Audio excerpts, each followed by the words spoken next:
Hey weirdos! Welcome to another episode of What the Fetch. We got GMO babies, Tesla tech revived, and ET instruments. All that and more coming up right now on What the Fetch Weekly.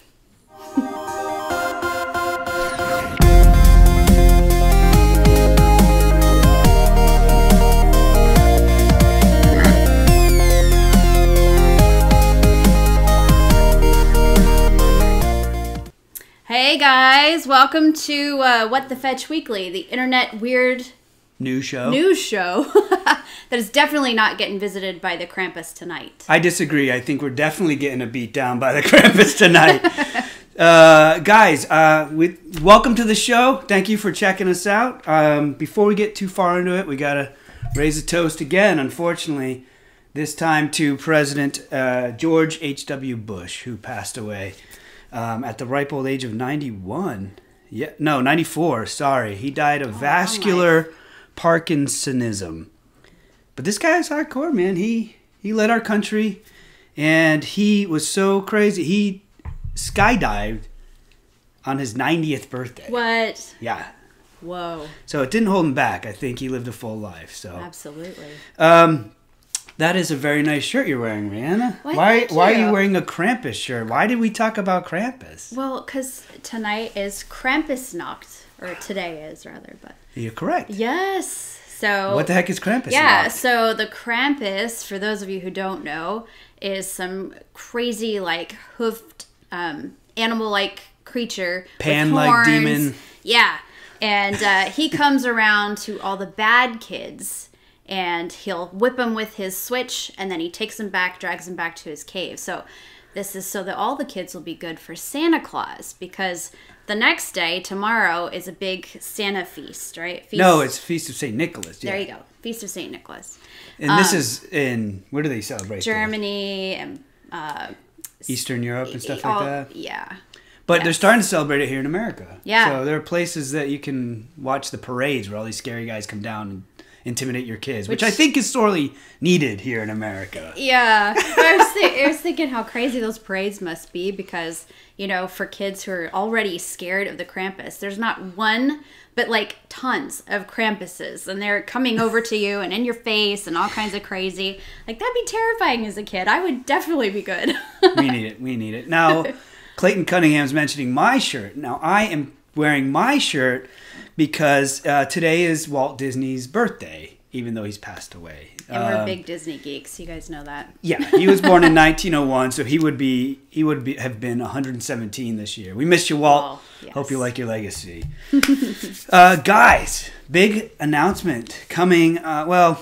There's an event announcement coming on December 7th for an event I'll be at in January, and I can't tell you too much about it until it's officially announced on the 7th, but it's cool. It's really cool, and once it's out there and announced, I'll talk a little bit more about it and why I think it's so cool. So look for that. You can go to centerstageevents.com or follow centerstageevents.com on social media, and you won't miss the announcement. There you go. Top secret. What do we got next? Oh,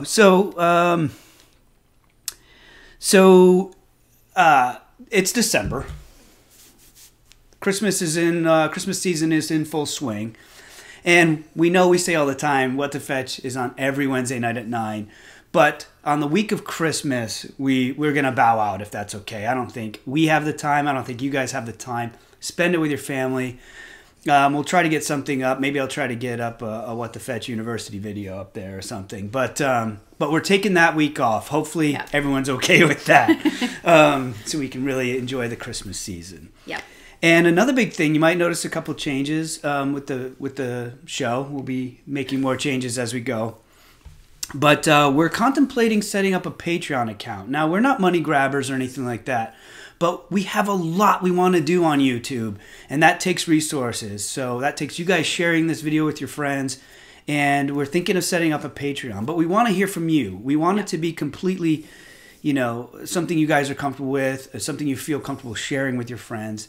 Remember, the videos will always be free to watch, but if you want to help it get bigger and better, we're thinking about starting Patreon. Now, what we want is your ideas on what kind of tier rewards, what kind of things you'd like to see come your way if you help support us through Patreon. So put that email address up there, Connor. So if you guys have ideas on all that stuff, go ahead and send it to WhatTheFetchWeekly@gmail.com and let us know if you think that's okay, if you think it's cool, and what you think you'd like to see there.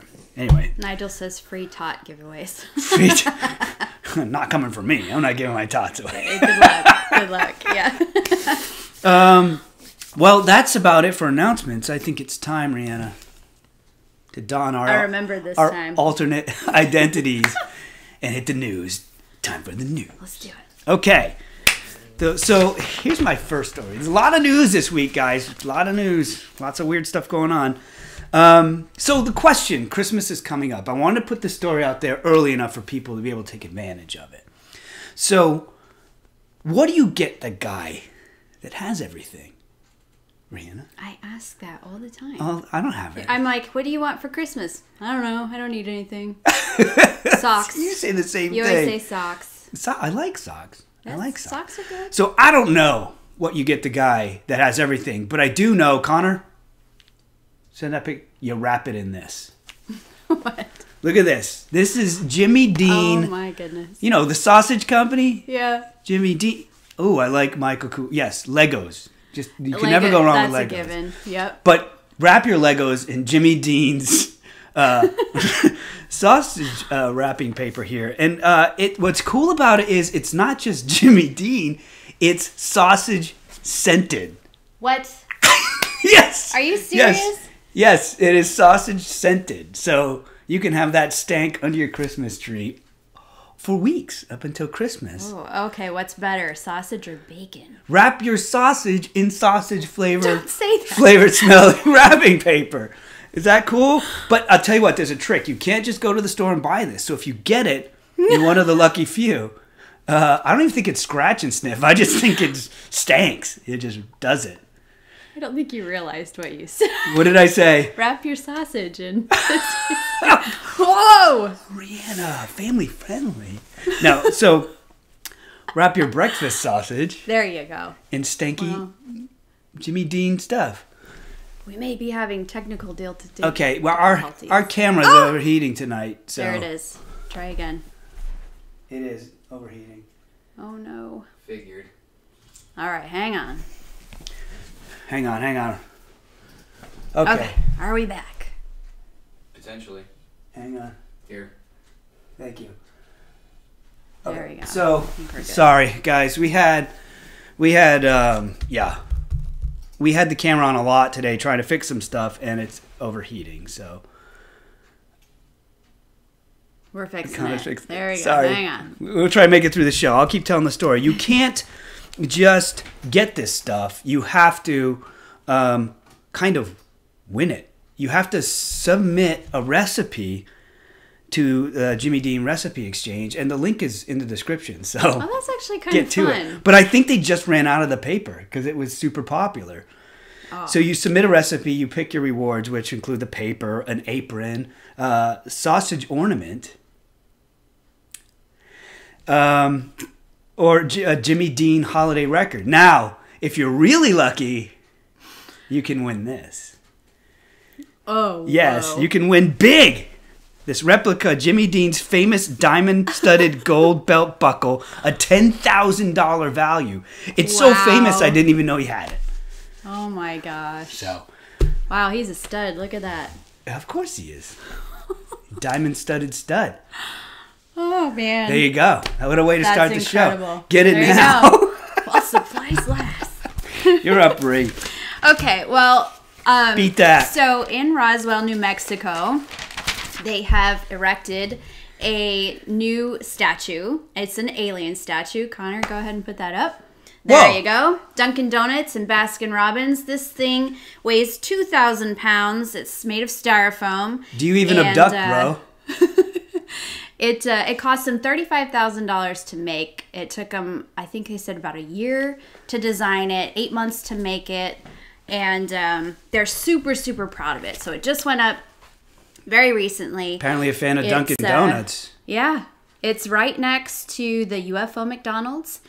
And of course it is. And it's down the street from the International UFO Museum. House of UFOs. Yeah, so the idea behind it was go big or go home. So if anyone goes to Roswell and you get a chance to see this thing, I don't think you can miss it. Muscles and all. Make sure you take a picture and tag us Yeah, in I it. mean, for someone who has such advanced technology, that dude's ripped. Oh, yeah. He's super ripped. Never seen one like that before. Rihanna's like, you can abduct me anyway. With your sausage wrapping, baby. Is that it? Whoa. Okay. Now, guys, so on the morning of November 11th at 9:30 a.m. Universal Time, which is a real thing, this earthquake circled the entire world, rang it like a bell. Boom, right? What's weird is that no one felt it. No one noticed it. It just boom, and no one felt it. Oh, no one even knew, except for this one guy, Twitter user. Here we go, Matarikapax, Matarikipix, who is into this stuff. He quoted as saying it was a most odd and unusual seismic signal. And he noticed it in the data from Kenya, Zambia, Ethiopia, Spain, and New Zealand. And he was like, what? What is this? There was no earthquake. No one felt anything. Nothing in the news. And so what made it unusual is that most earthquakes, cut me a piece of that earth cake. Most earthquakes usually have P waves and S waves. Stop thinking about sausage. P waves and S waves. P wave will shake the ground back and forth in the direction of the wave. So, if as the earthquake is radiating out, it's moving the earth like this. Okay. Okay? An S wave shakes it perpendicular to the wave. So as the earthquake is doing that, it's S wave's doing this, P wave's doing this. So like I've seen the ground. I've been in one earthquake before, and I saw the ground. I've never been in an wobble. earthquake that I've noticed. No, I did when I was younger with my brother. So it's no big surprise I didn't feel this one. But this one they call it monochromatic. So it was just this ultra low frequency that just rang through the whole planet. So it was really low, and it wasn't accompanied by those S waves or P waves, which usually rattle things around and what we feel. But they traced the epicenter of this thing back. Like they tried to figure out where it was from. And it was from this little island. Connor, show them this nice little island. This is the Isle of Mayotte between Madagascar and Mozambique. Now what's weird is that this island has been racked by a seismic storm for a while. Just a bunch of different earthquakes. And it actually ended up making the island slide 2.4 inches or 6 centimeters to the east and 1.2 inches or 3 centimeters to the south. What? Now, it's nuts, right? That's a little crazy to me. That's crazy. Yeah.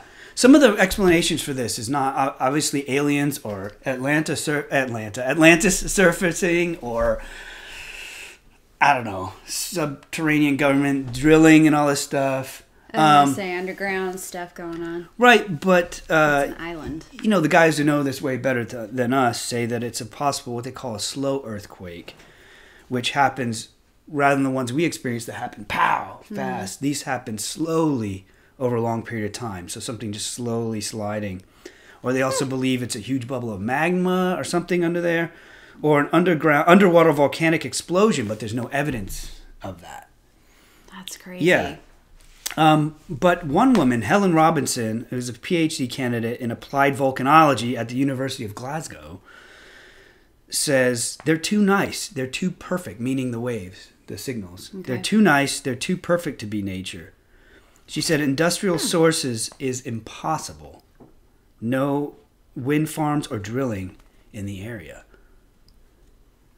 Now, the next step, obviously, we don't know what it is. We don't even know if these have happened before because no one was looking except for this one Twitter guy. So the next step is the French Geological Survey is going to start taking, surveys of the bottom and see what's really going on there. So. Wow, that's interesting. That's weird. Wow. I say aliens.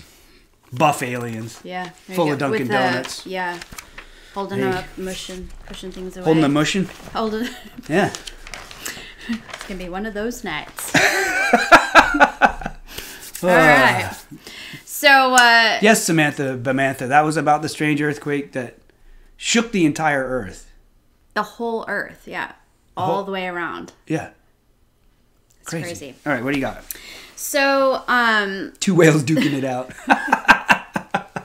So, there is this guy. I'm going to give you his background so that you can kind of understand. Some of you may have heard of him, but he quite literally, I think, is the weirdest individual I have learned about yet. Weirder than John Tenney? Weirder than John Tenney, I think. Yeah. So his name is Jonathon Keats. All right. He one of the first things that he did is in 2000, the year 2000, he went to a place called Refusalon. I guess it's like is that a planet? Yeah. Come with me like to Refusalon. We will not give you anything. We refuse everything. Refuse. So this is crazy. So he goes to Refusalon. This is like one of those galleries, okay, art galleries. He sits in a chair. Sounds like he would get his hair cut at the Refusalon. I know. That's why I was like, what is this place? So he sits in this chair for 24 hours. And in front of him is one of those nude female models. 24 hours. And he just sits there.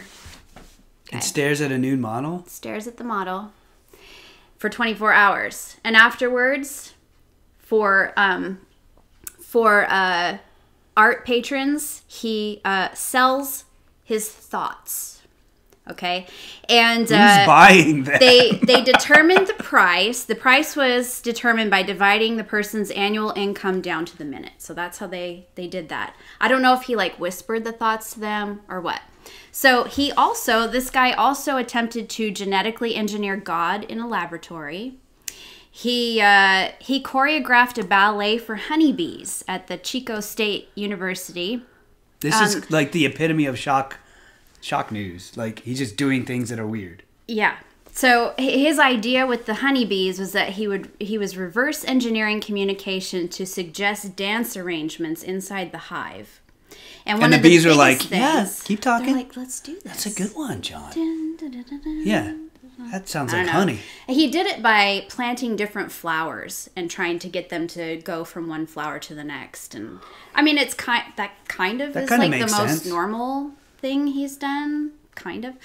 He also one thing that he's really well known for is he copyrighted his mind in 2003. Impossible. If you copyright something, the copyright is good for 70 years. Yeah. So his idea is that if you think, then you are. If I think, then I am.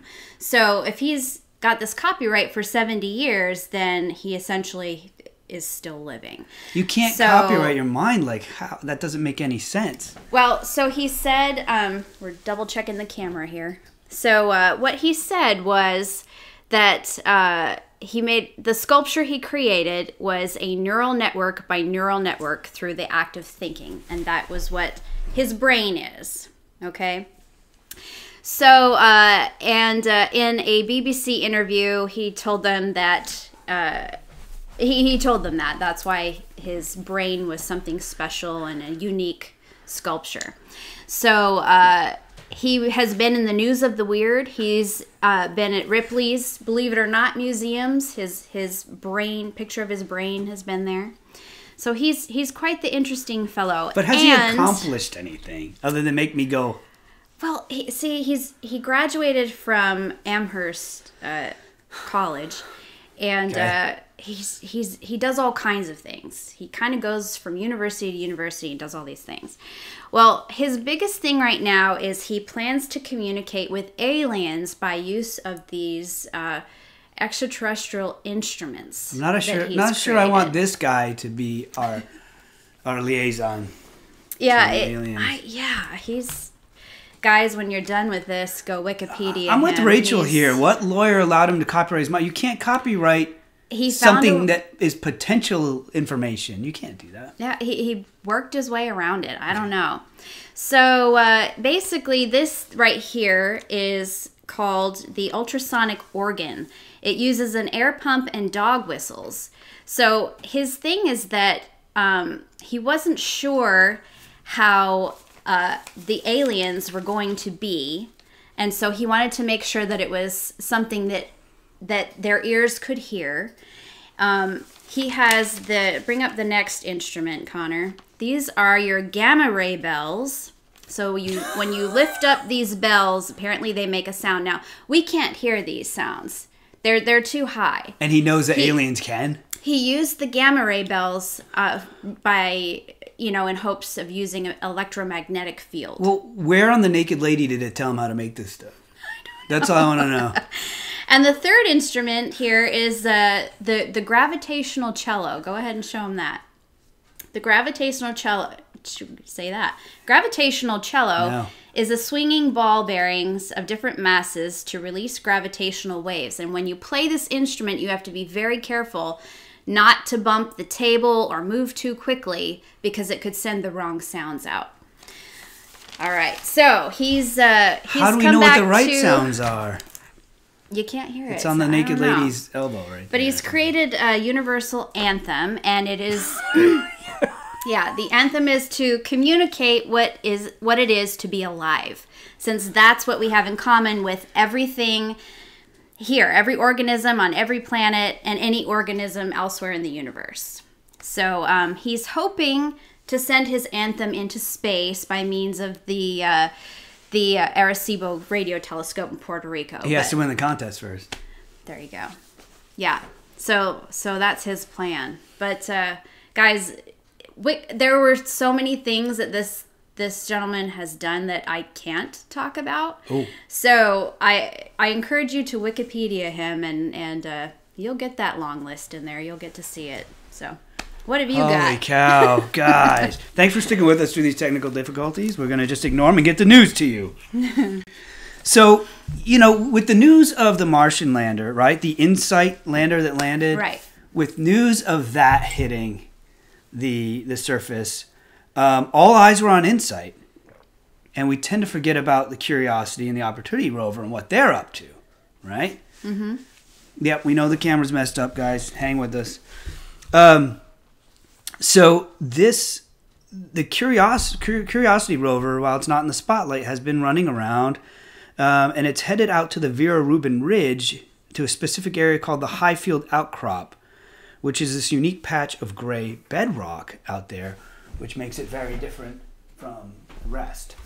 But when they were there earlier, they noticed 4 different types of rocks they're going to are sending the rover back to investigate. And one is this one here.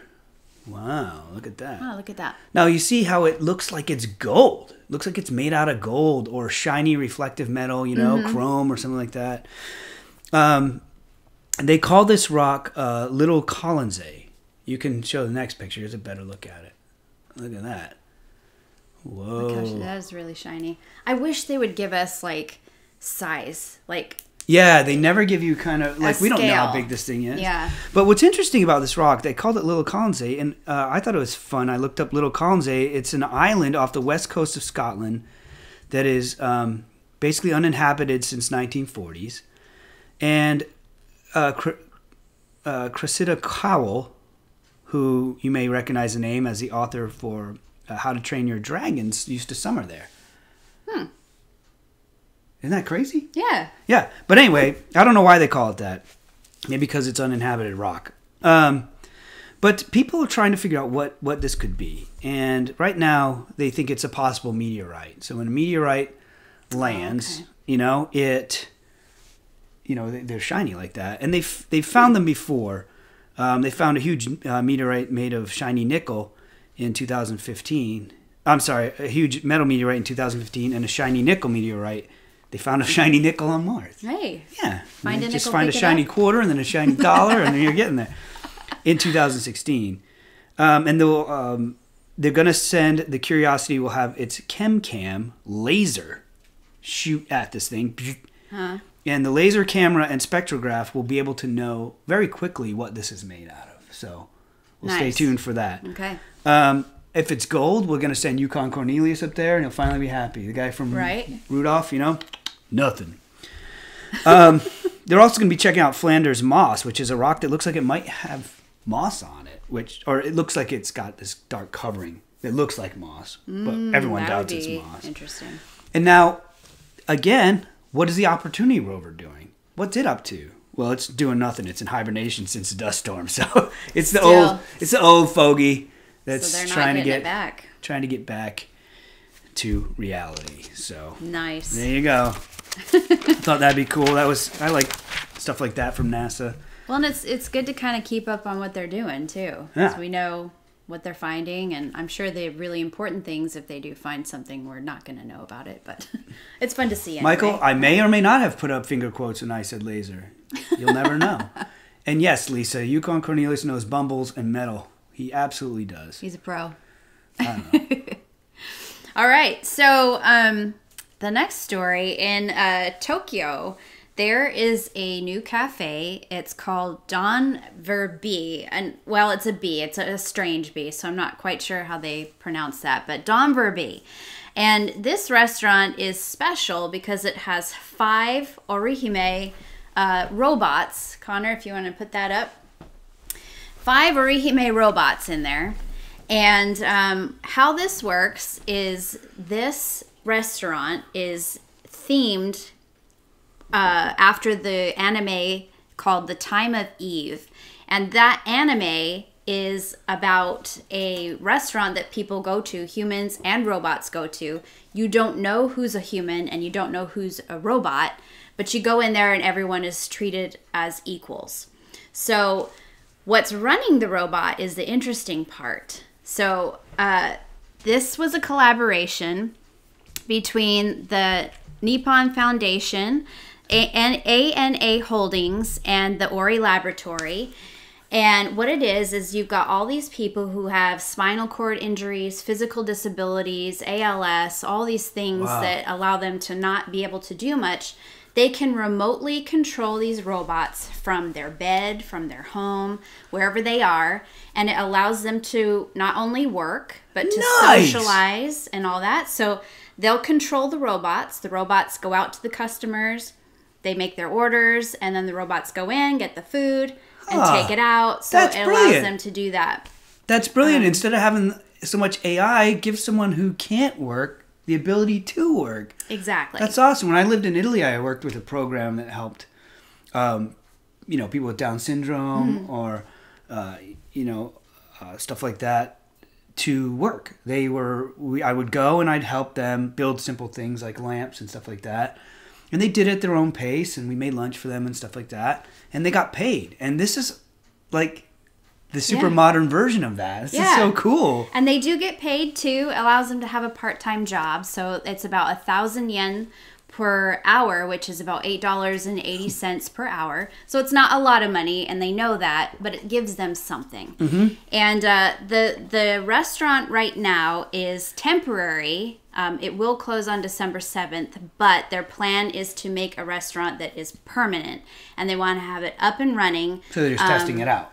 Exactly. They want to have it up and running by the 2020 Japanese Olympics and Paralympics. So that's their goal. That's incredible. Can I get one of these in California so I don't have to fly there all the time for stuff? I can just turn that on, send it in an Uber to where it needs to go. There you go. That'd be cool. They have those things. You've seen those? They have it's like a little Segway with an iPad on it, and you see the person's face, and they can control it, so they can drive this thing around. I've seen them at conventions. Oh, really? You'll see this thing come up, and it's like, "Hey, tell me how to play a game." And you're like, "What?" Oh, yeah, it's really, really weird. Yeah. I'll have to see that. Anyway. So, thought that was cool. Crazy. Your turn. We've learned what's wrong with the camera. This won't be happening again. Yes. In further episodes. It might happen in this one. Stick with it. We left it on and it overheated. So bear with us. So last week's episode, I told you a story in Ghana about how a ghost helped the police capture a couple of guys. Right. Well, now the tables are turned. Now the police have to capture the ghost. in Pavia, Italy, in a building called Servizi alla Persona, which is pretty much an old folks' home or like a retirement home. Okay. So the people live normal lives, but they're all together and stuff and have what they need. Got it. Between July and October of this year, a ghost has been running around stealing 18th century artwork that is highly valuable from these elderly people. Are we sure it's a ghost? So yes, we have evidence. We have a video. So I'm gonna have Connor put on the video, but I want you guys to look close and see if you can spot the ghost, and tell me what you think it is. Connor, roll that beautiful bean footage. Okay, see the door opening? I don't know if you can see the ghost or not. What? He's walking away from the camera. Look, there he is with the artwork. I don't know if you can see it because it's completely covered by the ghost ectoplasmic mantle. Hold on. There he comes. Watch, this is the person actually turning into a ghost. This is the moment they died. Danny Phantom. Danny Phantom. There he goes. Ghost powers activate. Oh my gosh. What? That's awesome. Look at him go. Can you guys see him though? Is he floating? Every ghost I've seen is wearing a ski mask. This is pretty typical. This is probably residual. Just kidding. Wow. Look at him go. He just doesn't care. I don't know why he's dressed like a ghost. Maybe to change up his body shape. This is actually suspected to be a 50-year-old maintenance worker who's in cahoots with a known smuggler of antiques. So he's going in stealing them, or was hired to steal them, and then the guy's going to sell them. The Carabinieri. Oh, he's fast. Ghosts are fast. The Carabinieri called this Operation Ghostbuster. Carabinieri, the Italian police that typically deal with like domestic stuff. Oh my gosh. Yeah. This is awesome. But what's funny is, you think this guy, is clearly not a ghost. But what's funny is, like a ghost, they can't catch him. Whatever he's doing is working. They had this guy under suspicion, but then the investigation was terminated on November 27th of this year because the subjects were released pending further inquiries. They can't prove it. And I'm not saying that you should dress like a ghost because it works. I'm just saying you're going to look like an idiot in the process. You might trip over your own ectoplasmic mantle there, your own sheet. That's incredible. Isn't that funny? Wow. So we got cops being helped by the ghosts, cops chasing ghosts. We just need ghost cops and we're all set. Well, eventually he's going to run out of things to take there and have to find a new place. Nigel's right. 100% undeniable proof that ghosts exist. Right here. You saw it here first on What the Fetch Weekly. Done. Good thing you guys are watching. That's incredible. I want to shake that guy's hand. But I won't be able to because he's a ghost. He doesn't exist. Yeah, It's right. Doesn't work. I can't believe we have footage of him actually dying. The transition is so quick. All right, what do you got, Ray? Okay, so in February of 1961, two rock hounds... Whoa, this is a current news channel. I know. Okay, all right. I'll lead up to it. Gotta go through the timeline. So, February 1961, two rock hounds went climbing around the mountains of eastern California. Okay. While they were up there, they were looking for different rocks and things like that because Did they find any? Would give things to a local shop. And what they found a 2-inch by 3-inch like oblong stone-like mass. They assumed it was a geode. Was it a muamua? Maybe. Did they cuddle with it? That's all I want to know. Because a muamua, like, if it takes off and comes back every once in a while, maybe that was a one of muamua its is not. trips. It's off. It's gone. Oh. It's a one-time pass. Well, yeah. now. Okay, so they found a football-shaped rock? Or? Yeah, like an oblong, yeah. They thought it was a geode. You know the rocks that you break them open and they have the beautiful, like, purpley... Amethyst and stuff inside? Yeah. Mm-hmm. So... in May of 1961, the shop owner for the local rock store and things sent in a article to Desert Magazine or a question. And what she said was that they had found this rock. They x-rayed it, and what they found was a metal pin with a spring or helix on one end and metal covering porcelain-like cylinder on the other end. So that's what they found inside. When they broke it open, they found this electronic device inside. Now, according to what she said was I'm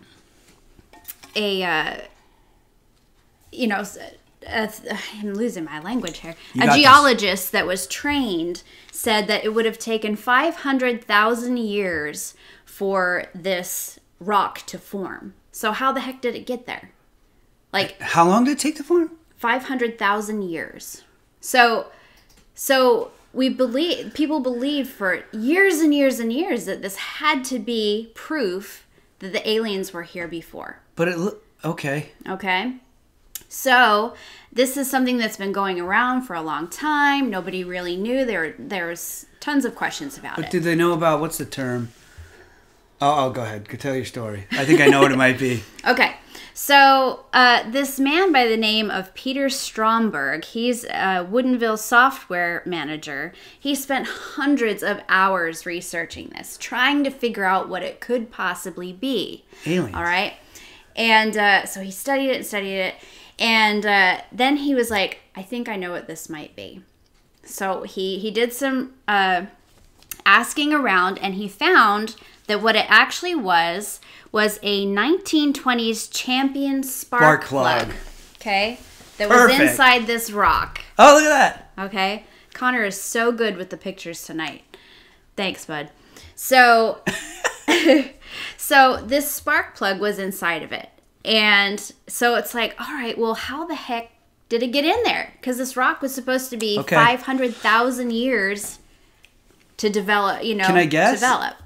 If you'd like to. Or, I don't want to steal your thunder. I think I know what it is. Go ahead. Okay, well, I'll keep going.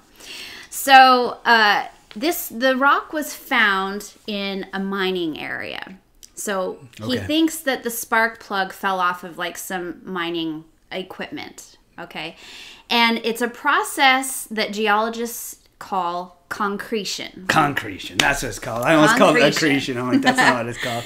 So what concretion is basically something falls on the ground and then it's quickly covered by, sand and rocks and all these things. And it actually can create extremely symmetrical and pristine shapes. I think Clayton's explanation is best. DeLorean time machine part. There, perfect. Makes perfect sense. Yes, concretion. That made me think, because they have found, you heard the term ooparts. Yep. Right? Out of place artifacts. Exactly. So it made me think about that and thinking that maybe those are all just, cases of this concretion. Some of them could be. Others don't make any sense at all. Like when it's found in like bedrock and stuff, that doesn't make sense. But accretion, yes. If you find like a little round or very kind of uniform shaped thing, if there's something odd in it, concretion is one of the explanations for it. But a lot of the U parts don't work that way. Okay. But this guy did his homework on it. He did, and he, like I said, hundreds of hours that he spent on it. So he's happy to have solved it. He's happy that's done, because I guess it was just something he had to figure out. So this actual rock and spark plug can be seen at the Pacific Science Center in Seattle, Washington. It's going to be there. It's a science museum. And the purpose behind it is to confront a broad variety of mind-bending topics alongside scientists and innovators who are shaping the future. So it just kind of gives you... The rock or the whole museum? The idea of the exhibit. Okay, all right. Yes. So, all these strange things that could be something, but you learn it's something else. And just how far can your mind go? What can you think? And I like that. The future and stuff I like that. So. We need more of that, man. People get into the routine. You got to break outside the box. Exactly. So, not a 500,000-year-old spark plug. No. 60 from the 60s, right? From the 60s. So 75. Well, 1920s is when the spark plug was made. Oh, okay. And Champion was like one of the biggest spark plug sellers in the world at that time. Maybe that's where they got their name. They're champions. There you go. Okay, guys. Back in 1901, one of my favorite people, Nikola Tesla, built what's known as the Wardenclyffe Tower. This is what it looked like.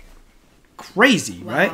He built that in Shoreham, New York, and the plan was there was this tower, and underneath it were these big pillars, and the plan was to use this tower to transmit telephony, faxes, and all that stuff. And then he built that building in front of it that you see there. That's a generator, like an electric generator. It's a bunch of generators. Okay. And so he had the idea of upping it. Instead of just spreading telephony and faxes worldwide, he thought, let's spread power wirelessly worldwide. He was so ahead of his So time. he built that building in the front to do that, and the guy who was funding it, J.P. Morgan, who we've all heard, he said, no, that's too crazy, not going to happen. He thought he was going to kill people, probably. I don't know, I'm making that up. But he shut it down in 1906, and they tore that tower down in 1917 to help pay off the debts that Nikola Tesla had accrued. But if you drive through Milford, Texas, you'll see this building. That look familiar? Nice. Now, this building belongs to the Visiv Tech. It was built a year and a half ago. And if we compare it to the old one, look at that. Nice. This thing is out there. This company, Visiv Tech, is trying to recreate Tesla's lost technology that he never got to really try. Okay. Okay? There's a company like this, and Texzon, Texzon, there are companies, these are two of them, I think the biggest, that are trying to revive this tech. And I think Texzon has done it. The technology works like this. You have like radio waves, right? Yeah. And they go omnidirectional. They go left, right, up, down. They go out into space. That's why we're using them. They go everywhere. Okay. Some radar will bounce off the ionosphere and curve around the Earth a little bit, right?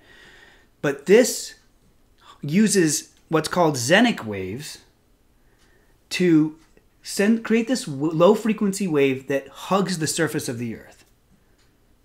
Okay? And on this energy, on this wave, you can transmit phones, internet, faxes, anything, and power.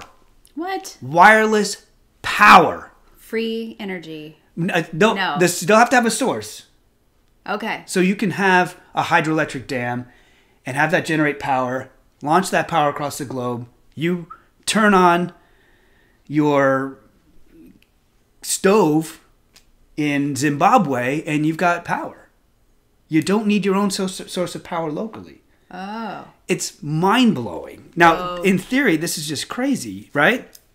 But Texzon, I think, they're a little bit more vocal about what they're doing than Visiv Tech. So here's what they're saying. They're saying that current wired systems run at 70% efficiency. Okay? Mm-hmm. With the xenic systems, it will run currently at 90% efficiency. Wow. And with some tweaking, 97% efficiency. Holy crap. And obviously it can go up from there without wires. Okay? Wow. They say there are 23 major variables that you have to get perfect to even send the wave. And then it's just as complicated or difficult to receive the wave as it is to send it. And that's what they've been doing. They sent the first wave off in 2003. And it worked. The wave worked. They were able to make it. Okay. And that's why everyone's like, go. But nobody felt it. No one knew it. Because it's completely harmless, like radio waves. Wow. It's mind-blowing. It's safe. It's well within the current safety standards of RF exposure. It's like the radio waves all around us. We don't notice. We don't care. Doesn't affect us. It's just like that, but it's actually safer. It's less radio frequency exposure than the sun. Wow. Just boop. And this thing, you could have power anywhere. Now, there are major ramifications for this. But I'm going to show you Texzon's little video. And Connor, you're going to have to make it so Mom can hear it. This is, watch this. This will give you a sense of what's coming.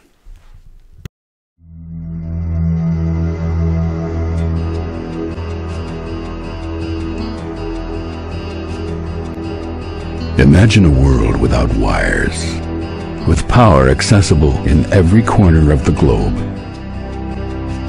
Imagine a worldwide grid, resistant to adverse weather and secure against outside threats. Imagine the freedom of a world no longer reliant on oil, without fear of global climate change. Imagine a transmission system that would replace an aging, inefficient power grid, saving trillions. A world without blackouts or brownouts, where transportation could have unlimited range. Imagine a world with safe, clean, abundant, sustainable power for everyone. Will you join us in changing the world? Holy cow. If you didn't get chills from that, you're dead. Like, wow. Holy cow. fascinating. Combine that with the story of like the sun fuel Yeah. and things like this. Think about the sun is always shining somewhere on the planet. It's the solar power, and then you transmit it wirelessly. I mean, let me just kind of give you some examples. Like, no blackouts. Like, as long as somebody's transmitting energy, you can pick it up. It's not affected by weather. Weather doesn't affect it. Nothing gets in its way. It'll go right through the house, right through mountains. That's goes. Incredible. Yeah. Holy cow. And now you have electric cars. Yeah. You could drive for as long as you want. You wouldn't have to fuel. So there's no gas stations. There's no oil. I mean, the oil could be used. The oil could be used to produce the energy. Don't forget. It's not free energy. Gotcha. It's just, it can be anywhere. You could hold things up. Like in Big Hero 6, they had those things floating above the city. Mm-hmm. You could have stuff up, like floating up there all the time. So you could have wind turbines up there floating as long as they produce more energy than it takes to keep it up.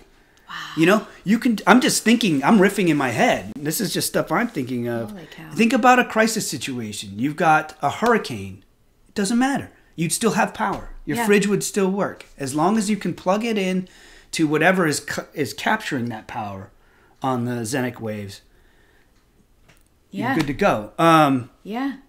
I even think about camping. Like, I can set up my little stove when I go hiking, climb to the top of a mountain. I don't have to bring fuel. I just turn my thing on, picks up the energy, and I'm cooking. Gosh. It's crazy. Wow. It's crazy. And think about what it can do for the world. Like, everything would change. I just clean water for everybody. I mean, wow. Yeah. If you can build the plant.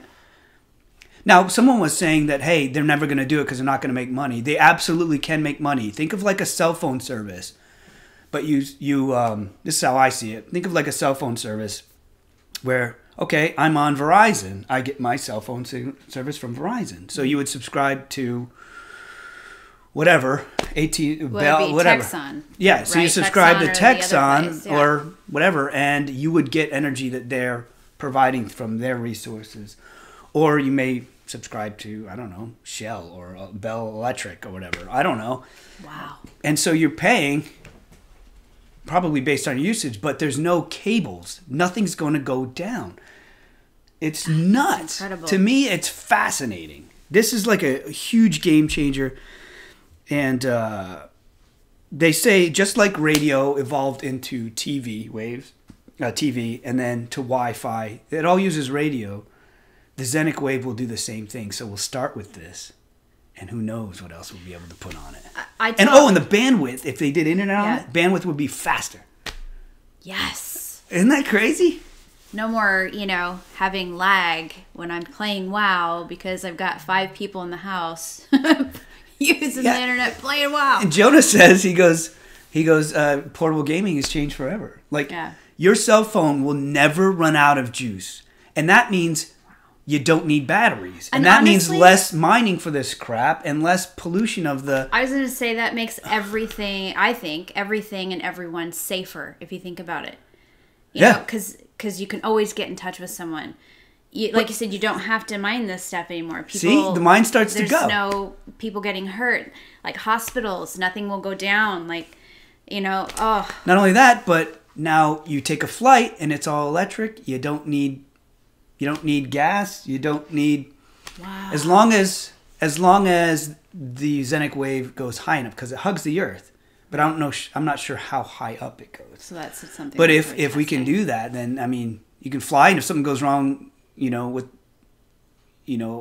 the plane, you could have systems in there where it could just kind of stay and hover because you're not carrying fuel, so it's lighter, and hover for a minute while you fix it or whatever, or bring it down slowly. Like, I don't know. There's all sorts of crazy stuff you can do with it. I ramble. I tell my kids all the time, and I'm sure you guys have done this too, like how crazy things have changed even just in the last 20 years. Like, when our oldest was a baby, we got our first cell phone, our first computer, and then we went from VCR to DVD and then Blu-ray, and then we have laptops and all this. Like, it's just crazy how fast technology has gone, and I feel like all this stuff is totally like the next level. Like, we're jumping into stuff. Yeah, and people are asking, like, what about the jobs at this? Like, that is never really a problem. We have to advance, and I think whenever you lose a job for something that benefits the planet, more jobs are made. Like, more jobs will be created. Like, the cable companies might be sweating right now, but you have to transition. You have to grow. The world's not going to stay the way it is today. Mm-mm. It's not going to, and you have to have your finger on the pulse. So Donald Saunders, said, would a solar flare cause outages on a system like this or overload it? The solar flare, I think, would affect. Would probably more affect the production. I don't think, because there's no wires. No one's going to get electrocuted. It's safe to be around. I don't know that it would disrupt it, but if it did, it would probably disrupt it for a minute. Like an EMP is going to disrupt anything electrical. This is the transfer system of the electricity. It's not the provider. It's not, you'd still plug in your fridge at home, but instead of having a wire come to your house, you'd have something that would receive this signal. Right. So that could still be disrupted. But what's cool about it is that getting that grid back online is simple as sending another Zenic wave, not sending trucks out to repair wires and all this stuff. People down. Yep, and I don't have people like here coming and digging in our front yard to run cable. Like, it just isn't going to happen.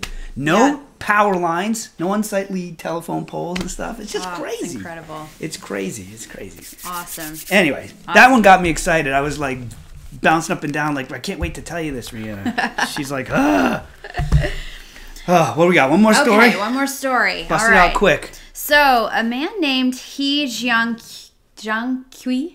Again? Is Chinese. He Jiankui. One more time? No. He was working at University of Science Technology in Shenzhen, China. All right. What this man did is he used human embryos modified with gene editing technique called CRISPR. Oh, CRISPR, yeah. Yeah, which stands for Clustered Regularly Interspaced Short Palindromic Repeats. Sounds like they were fighting for that acronym there, too. Yeah. But he did it to create twin girls, and they were just born. Their names were Lulu and Nana. The babies are home now with mom and dad, Grace and Mark, and they're doing great. So wow. He genetically modified these babies, all right? Now, there's a lot of heat going on with this. Yeah. He did it to protect the children from HIV because the father was HIV positive. Wow. Okay. So he went in, when the babies were single cells, the surgery removed a doorway. It's called the CCR5 gene, all right? And he removed it. That's the gene that HIV enters in to affect people. Okay. So he removed that gene. So he took the doorway out, like you said. One doorway. Okay. Took it out, all right? And you should take that out of everybody. What he did initially, well, hang on. So what he did initially is he used CRISPR to edit 16 embryos. He implanted 11 of those embryos into the wombs of women to create a viable pregnancy before the twins were born. So he's done this a few times. The twins were like the first success.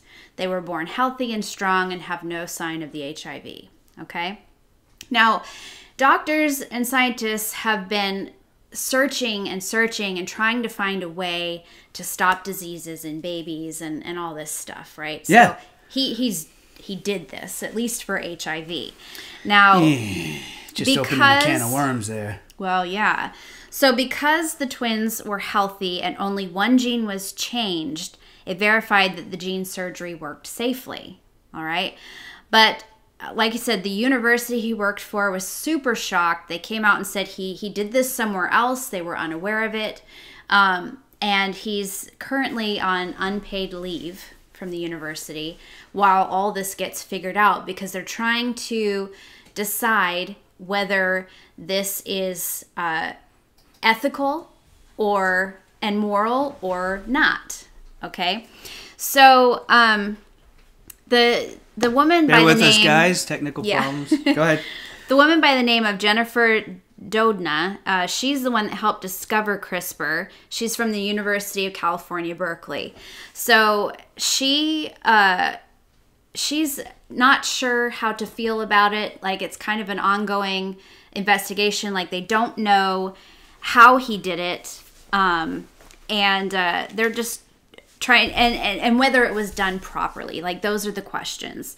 It causes some problems because number one, it sets up for an urgent need to confine the use of gene editing in human embryos to settings where there's a clear unmet medical need with no viable alternative approach. That's the thing. We can't use this in a bad way. Yeah. Right. So, I mean, if you have an opportunity to prevent something bad from happening, do you use this? If there's no other way to fix it. Like, as far as HIV is concerned, the downside of this is that there is a way to protect the children from getting HIV. It's something that they called washing the sperm, or washing, the eggs, and that however the process works, it allows the DNA and all that, the cells, to be cleaned so that the HIV isn't spread.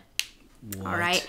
But, so that's part of the confusion, is they're saying, because we did have an option that we know works, why did you do this instead of using the process that we know works? Got it. And we know why he did it. It's because he's trying to move forward with the technology and the way things are done.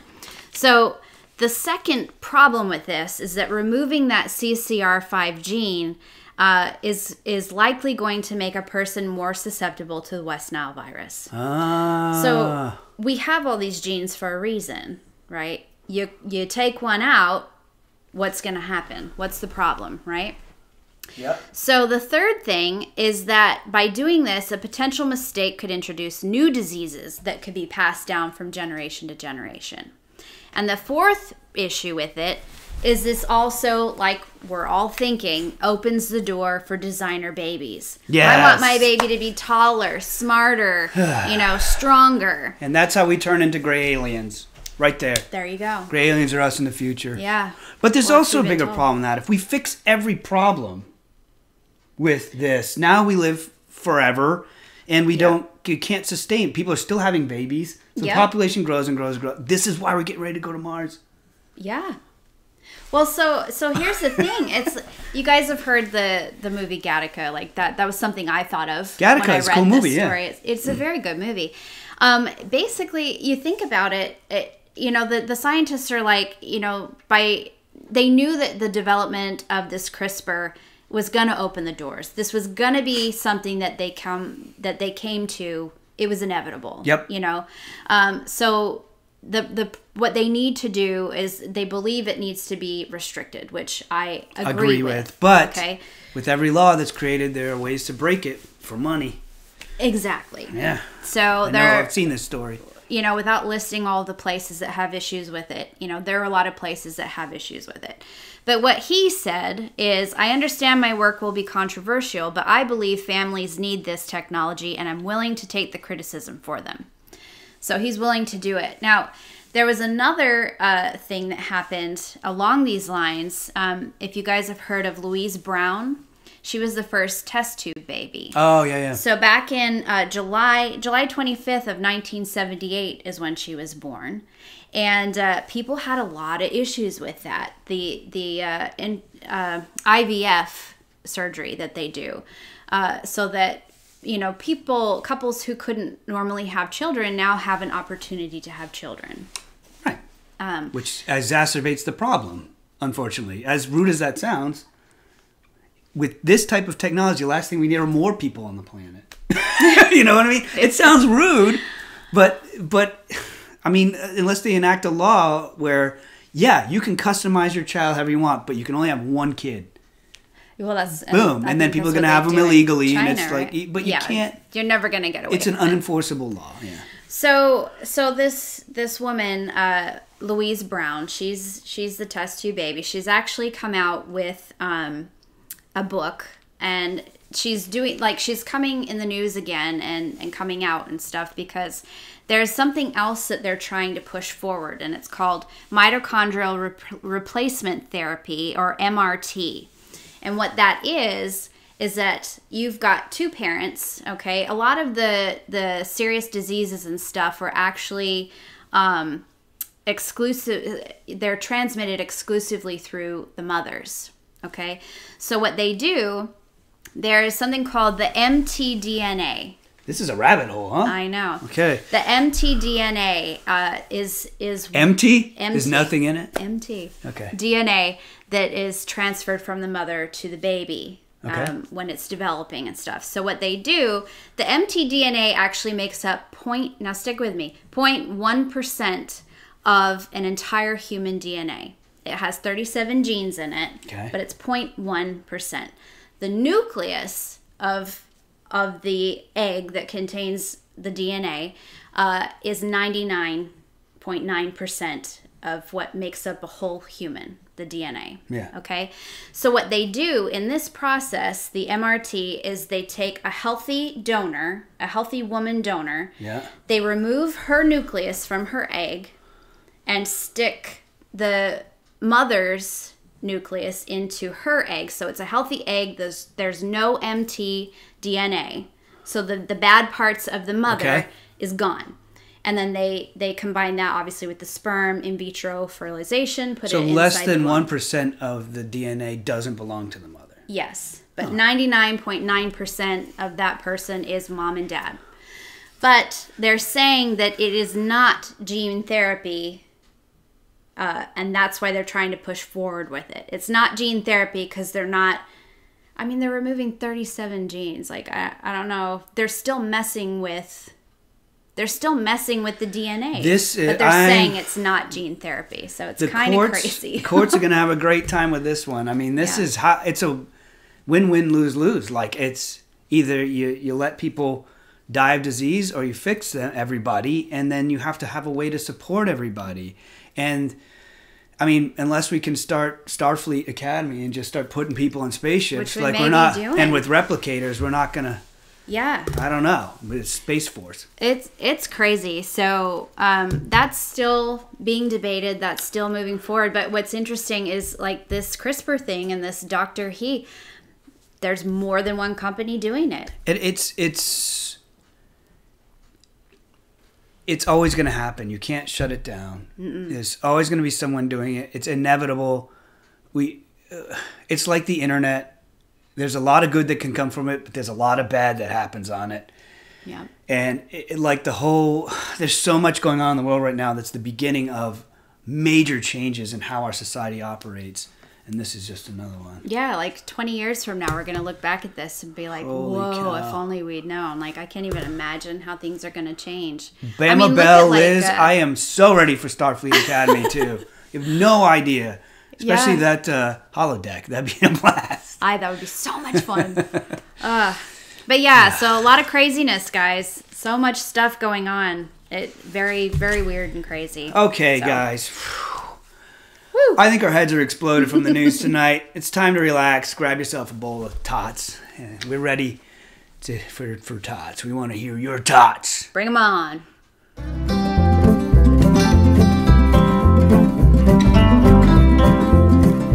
Yeah! How about that, huh? Woo! Nice new intro. Upped it up. Yep. So last week's tot was... So if money were no object, what weird thing would you buy? What would you buy? What would you buy? Well, we had some great responses. We picked the top 3, and they are as such. So Wendy Williams is our first. Ignore the She beginning, said, go right to the bottom. If money were no object, I would build Lothlorien and live in the trees like Galadriel. Yes. That's That what I would can be get amazing. behind 100%. I'm a huge, we're both, all of us, Yes. Connor too, right? Yeah. Huge Lord of the Rings fans. Books, movies, we're okay. And Lothlorien is where the high elves live, and it's beautiful. And magical. And yes, I would do that too. Next one is Kathy Lee. Kathy Lee had, I think, a pretty smart idea. She said, the weirdest thing I would buy is a house to be a nursing home for elderly dogs and cats. Completely furnished like anyone's home would be, with caretakers, which would be like their butler and maids. Look at that. Interesting.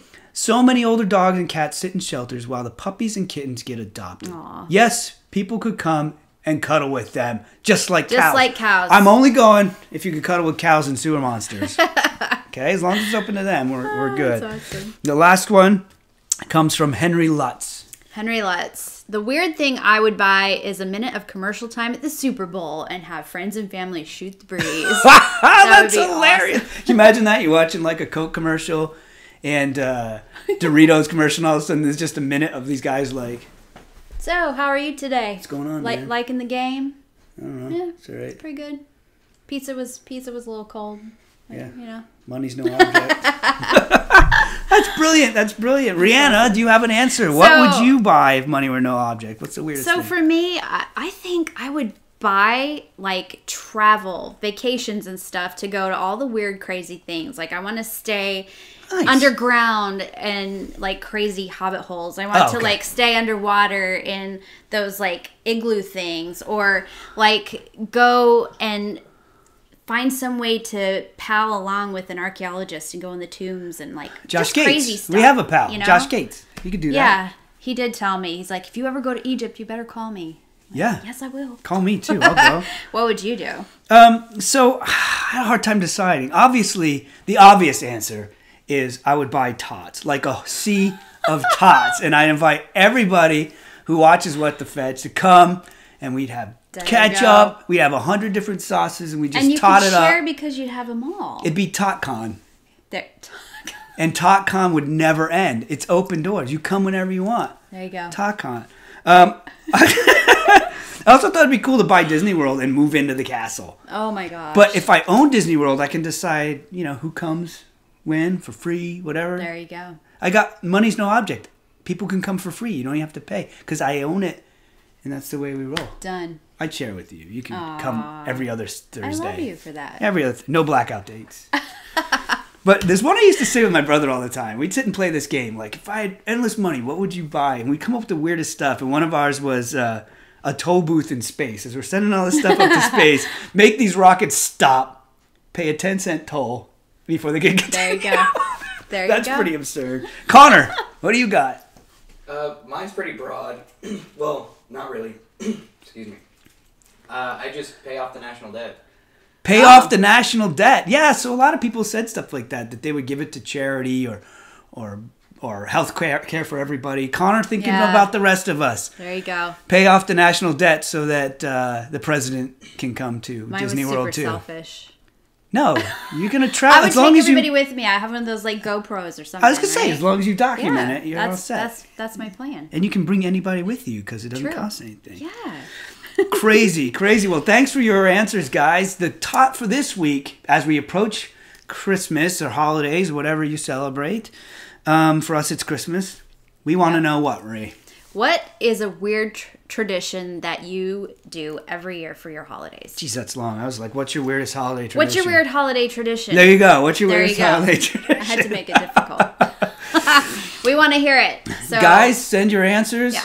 Above here, you can put them in the comments below, or you can send them to WhatTheFetchWeekly@gmail.com. And guys, we want to work together here. We are happy getting the news ourselves, but if you come across a weird news story, send it to us at WhatTheFetchWeekly@gmail.com, and we will absolutely credit you if we use it. Mm-hmm. And if you have something you want, if you have evidence that you want us to look at, UFO, crypto, whatever, anything weird that you want to send to us, we're happy to throw in the evidence bag. Just send it to WhatTheFetchWeekly@gmail.com. And if you want to send us stuff that doesn't tick or blow up or is anthrax or anything like that, you can send it to us at the P.O. Box here, P.O. Box 160, Richmond, Kentucky. And if it's cool, we'll show it on the show. So tech, art, whatever you want to send, check it out. What do you think? There you go. I think that's about as weird as it's going to get. Catch us every Wednesday night at 9 p.m. for your weird news. Guys, thanks for stopping by. Stay weird.